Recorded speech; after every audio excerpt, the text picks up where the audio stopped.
Hello dear students, today we are going to start our new topic that is related to yesterday one जो हमने कल किया था law of total probability.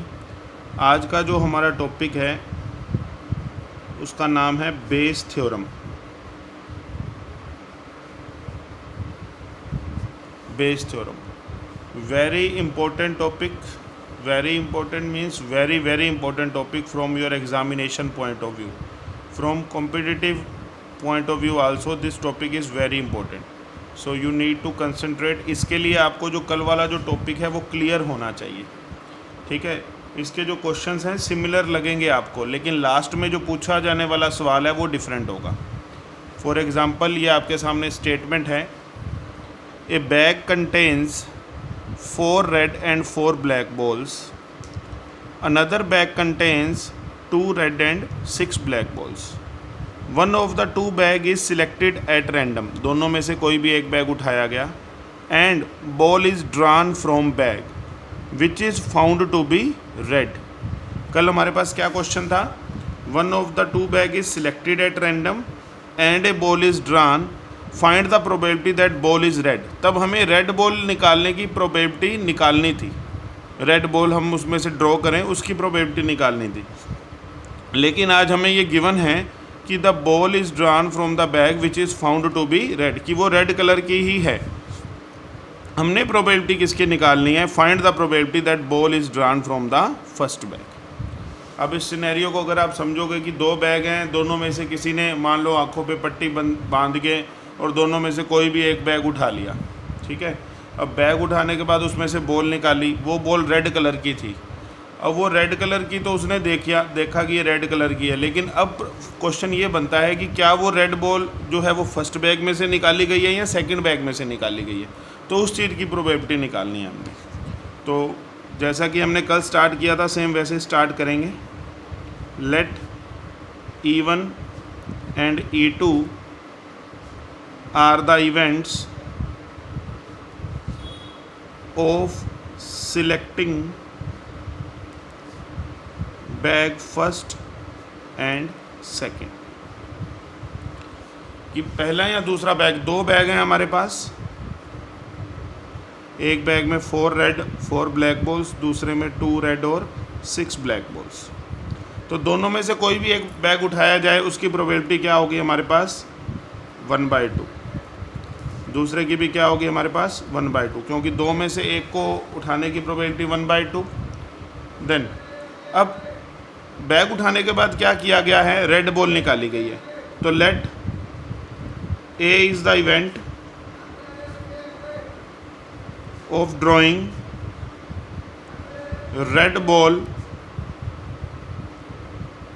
From the selected bag, red ball from the selected bag। now PAE1 इसका मतलब क्या है? कल आपको बताया था प्रोबेबिलिटी ऑफ ए हमने किसको माना है? रेड बॉल को। रेड बॉल निकालने की probability when E1 has occurred, conditional probability. Probability of A when E1 has occurred. E1 क्या मतलब? फर्स्ट बैग में से रेड बॉल निकालने की प्रोबेबिलिटी वो क्या होगी? 4/8 1/2। PAE2 सेकंड बैग में से रेड बॉल निकालने की प्रोबेबिलिटी 2/8 दैट इज 1/4। ये होगी रेड बॉल निकालने की प्रोबेबिलिटी, ये होगी बैग सिलेक्ट की। अब अपने से क्वेश्चन क्या पूछा है? हमने रेड बॉल भी निकाल ली, जो उसने क्वेश्चन हमसे पूछा which is found to be red. अब आगे क्वेश्चन क्या है? Find probability that ball is drawn from the first bag. अब फर्स्ट बैग अपने को किसको माना है हमने? फर्स्ट बैग E1 को। तो मतलब अपने को E1 की प्रोबेबिलिटी निकालनी है, वो तो हमने निकाली हुई है। नहीं, इसमें ना अब अपने पास कंडीशन दे दी गई है, हमें ये बता दिया गया कि बॉल निकाली है वो रेड है, ठीक है, और हमने प्रोबेबिलिटी निकालनी है E1 की। तो इसको हम डिनोट करेंगे, ये भी एक कंडीशनल प्रोबेबिलिटी है, PE1/A। PE1/A, probability of E1 when A has occurred। A means when red ball जब उसने निकाली है, क्योंकि उसने हमें बताया गया है कि रेड बॉल निकालनी है। तो जब रेड बॉल ड्रॉ हुई है तब अपने को इवन की प्रोबेबिलिटी निकालनी है, find the probability of even. तो इसका जो फॉर्मूला होगा, ठीक है, इसका फॉर्मूला, वैसे प्रोबेबिलिटी का क्या फार्मूला होता है, नीचे आता है टोटल प्रोबेबिलिटी, ठीक है, और ऊपर आता है फेवरेबल। अब टोटल प्रोबेबिलिटी वाला फॉर्मूला हमने कल किया था कि कैसे हमने इस केस में टोटल प्रोबेबिलिटी निकालनी है, वो क्या था, P(E1) P(A)(E1) plus P(E2) P(A)(E2), ये तो आ जाएगा डिनोमिनेटर में। न्यूमरेटर में फेवरेबल, फेवरेबल किसके, इवन वाले। तो जो इवन वाला जो केस है P(E1) P(A)(E1), ये न्यूमरेटर में आएगा, ठीक है। This is known as Bayes theorem, this is known as Bayes theorem. मतलब इसकी प्रोबेबिलिटी तो आपको निकालनी है, ये वाला जो हमने कल किया था, उससे आगे एक स्टेप हो गया ये। चाहे इसको पहले आप निकाल के फिर बाद में सीधा यहाँ पर फाइनल कर सकते हो, वो भी एक बार वो भी ठीक है। P(E1A) probability of even first bag when A has awkward, when red ball जो है वो निकाली गई है तब इवन की probability, that is P(E1) P(A)(E1), जो इवन को फेवर करते हैं। अगर मान लो हमें ये कहा गया होता कि find the probability that ball is drawn from the second bag में से, तो नीचे तो यही आना था डिनोमिनेटर में, लेकिन ऊपर क्या आ जाता, P(E2) P(A)(E2) आ जाना था, ठीक है। और अगर 3 इवेंट होते, तीसरा एक और बैग होता है यहाँ पर, ठीक है, तो नीचे अपने पास 3 की प्रोबेबिलिटी आ जाती और ऊपर हमारे से पूछा जाता कि जैसे मान लो थर्ड बैग में से निकालना है, तो ऊपर आ जाता P(E3) P(A)(E3), ठीक है। तो this is Bayes theorem and this is, बेटा do believe me, this is very important topic from your examination point of view. अब तो सिर्फ वैल्यूज पुट करनी है। P(E1) is 1/2, P(A)(E1) is also 1/2, P(E1) 1/2 1/2 plus 1/2 into 1/4, numerator 1/4, denominator 1/4 plus 1/8, 1/4 LCM आया 8, 2 + 1, 1/4 8/3, this is 2/3। तो वो ball जो red ball निकाली गई है वो फर्स्ट बैग में से होगी, उसकी प्रोबेबिलिटी क्या है हमारे पास, 2/3। ओके, अब इसी से related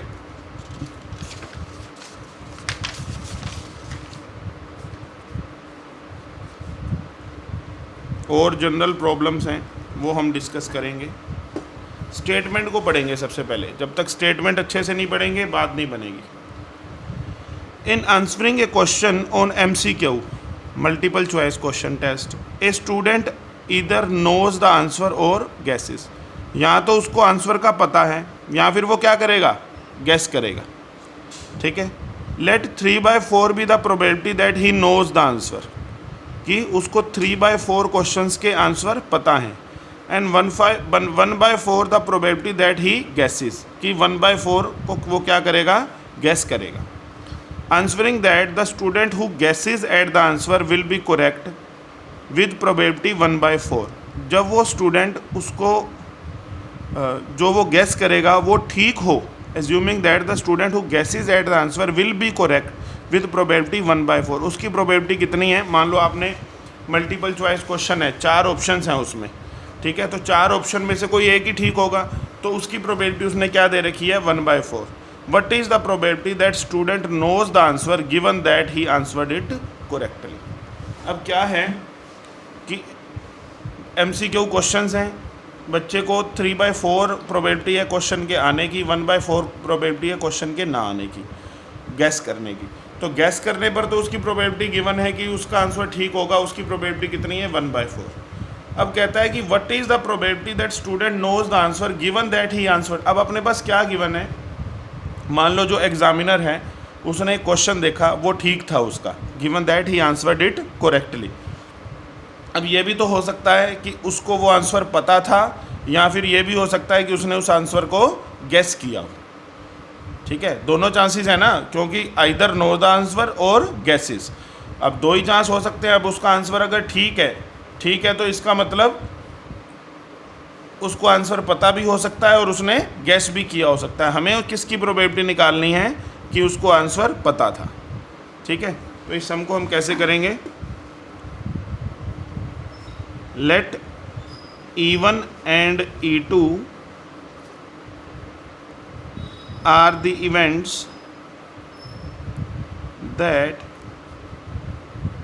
student knows the answer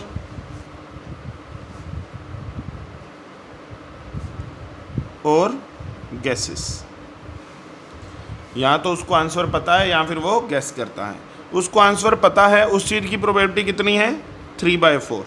तो PE1 इज़ 3/4। PE2 वो गैस करता है, उसकी प्रोबेबिलिटी 1/4। अब अपने पास गिवन क्या है कि उसका आंसर करेक्ट है, ठीक है। तो let A is the event that his answer is correct, कि उसका आंसर क्या है करेक्ट। तो PAE1 यहाँ आपको थोड़ा अपने दिमाग का भी काम लेना पड़ेगा। PAE1 A1 का मतलब A क्या है, आंसर करेक्ट किया है। E1 का मतलब क्या है कि उसको आंसर पता है, ही नोज द आंसर। अगर उसको आंसर पता हो, अगर मान लो आपको आंसर पता है किसी का और उसके करेक्ट होने की प्रोबेबिलिटी क्या बन जाती है अपने आप, वो कौन सा इवेंट बन जाता है, श्योर इवेंट बन जाता है। मान लो आपको किसी 3+5 है, अब उसका आंसर आपको पता है 8 है, जनरल क्वेश्चन है, तो आप ऑप्शन मार्क में 8 ही टिक करोगे। तो अपने आप ही अगर उसको आंसर पता ही है और वो आंसर उसका ठीक हो, उस चीज़ की प्रोबेबिलिटी क्या बन जाएगी 1। तो PAE1 A is that answer is correct and E1 is that he knows the answer. फिर PAE2 A is answer correct है और E2 उसने गेस किया है, ये आपको यहीं पर मिल जाएगा। Assuming that the student who guesses at the answer, जो गेस करता है will be correct with probability 1/4, उसका आंसर करेक्ट होगा, उस चीज़ की प्रोबेबिलिटी क्या है 1/4। अगर उसने E2 क्या है गेस करना और A क्या है आंसर करेक्ट होना, गेस करने पर उसका आंसर करेक्ट होगा, उसकी प्रोबेबिलिटी हमारे पास गिवन है 1/4। अब हमें क्या निकालना है कि जो मैंने आपको बताया कि एक क्वेश्चन जो उसने जो आंसर देखा गया वो आंसर राइट था। अब वो राइट था तो उस अपने पास है what is the probability that the student knows the answer given that he answered it correctly. वो करेक्ट तो है, लेकिन क्या प्रोबेबिलिटी है कि उसको वो आंसर पता था, क्योंकि दोनों चांसेस हो सकते हैं। उसने गैस भी किया हो, क्योंकि गैस करने पर भी राइट होने की कुछ प्रोबेबिलिटी है, और जब उसको पता है तब तो उसकी प्रोबेबिलिटी 1 ही है। तो अपने को बताना है कि उसको वो आंसर पता था, पता उसको ही नोज द आंसर को हमने कौन सा इवेंट माना है E1। तो इसमें अपने को क्या निकालना है PE1/A निकालना है। That he knows the answer given that A का मतलब क्या है कि उसका आंसर क्या है करेक्ट है। तो नीचे आएगा total probability PE1 PAE1 PE2 PAE2 और न्यूमरेटर में क्या आएगा PE1 PAE1। ठीक है, इसमें वैल्यूज पुट करके आपने आंसर फाइंड आउट करना है। ठीक है, बिल्कुल ध्यान से ये क्वेश्चंस करने हैं। स्टेटमेंट को समझोगे तो उसी के अंदर ही कहीं ना कहीं सीधा आपको क्लू मिलेगा कि उसके अंदर क्या पूछा गया और हमें क्या क्या गिवन है। नेक्स्ट क्वेश्चन डिस्कस करते हैं हम।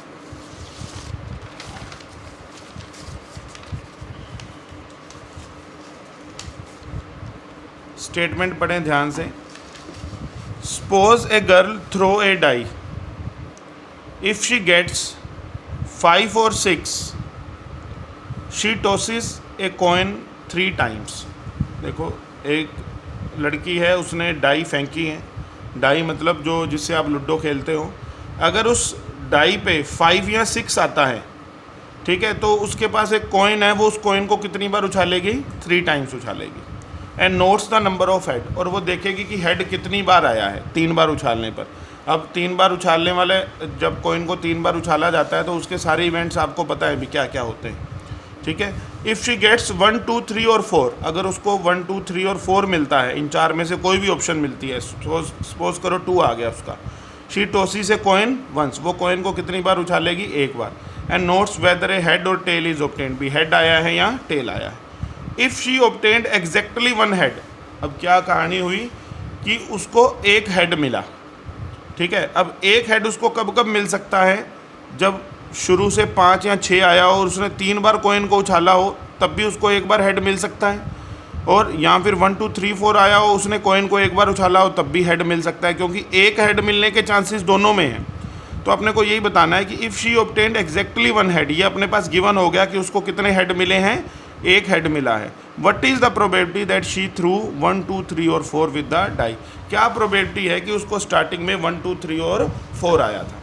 ये भी हो सकता है 5 और 6 भी आया हो, क्योंकि 5 और 6 में भी एक बार हेड आने की प्रोबेबिलिटी होती है जब हम कॉइन को 3 बार उछालते हैं, ठीक है। तो इसको हम कैसे करेंगे, let E1 and E2 are the events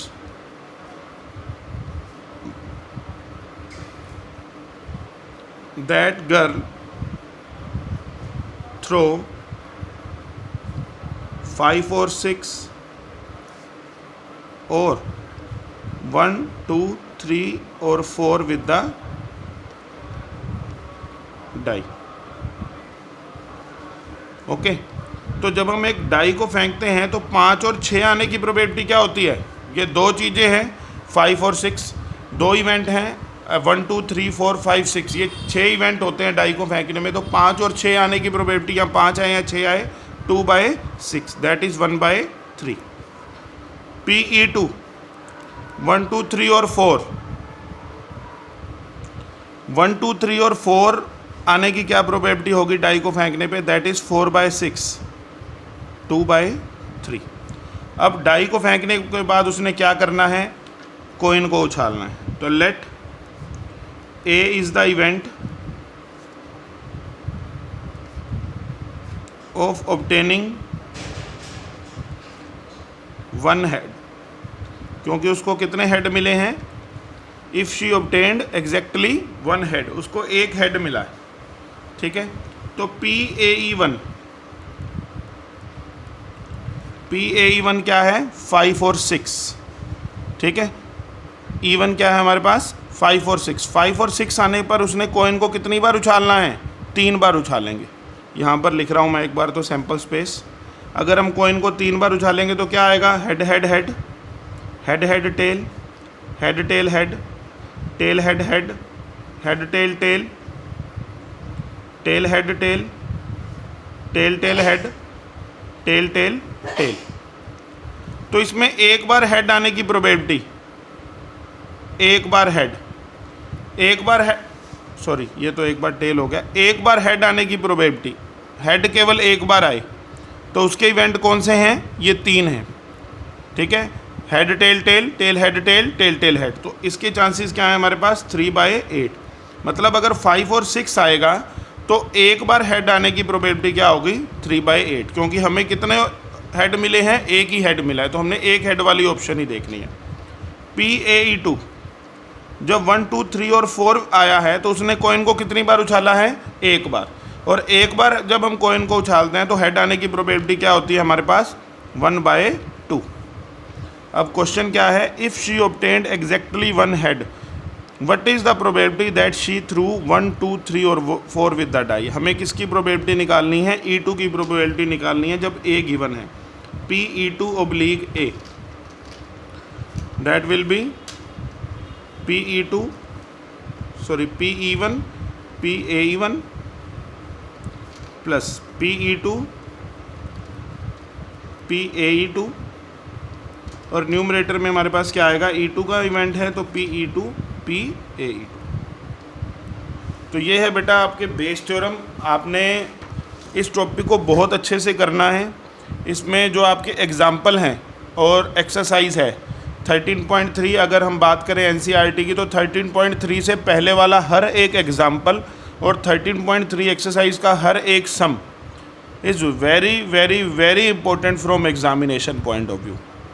तो आपको 13.3 से पहले वाले एग्जाम्पल, एक्सरसाइज और एलिमेंट्स के जो एग्जाम्पल हैं, जो 6th एक्सरसाइज है वहाँ पर ये 6th एक्सरसाइज है प्रोबेबिलिटी की, वहाँ के आपने सभी एग्जाम्पल्स करने हैं, ठीक है। और फिर जो भी डाउट्स हों वो हम डिस्कस करेंगे। ठीक है। अगर किसी को कोई पर्सनली कोई प्रॉब्लम हो, कोई मैसेज किसी क्वेश्चन के अंदर, तो वो मेरे को मैसेज करेगा। ठीक है, थैंक यू।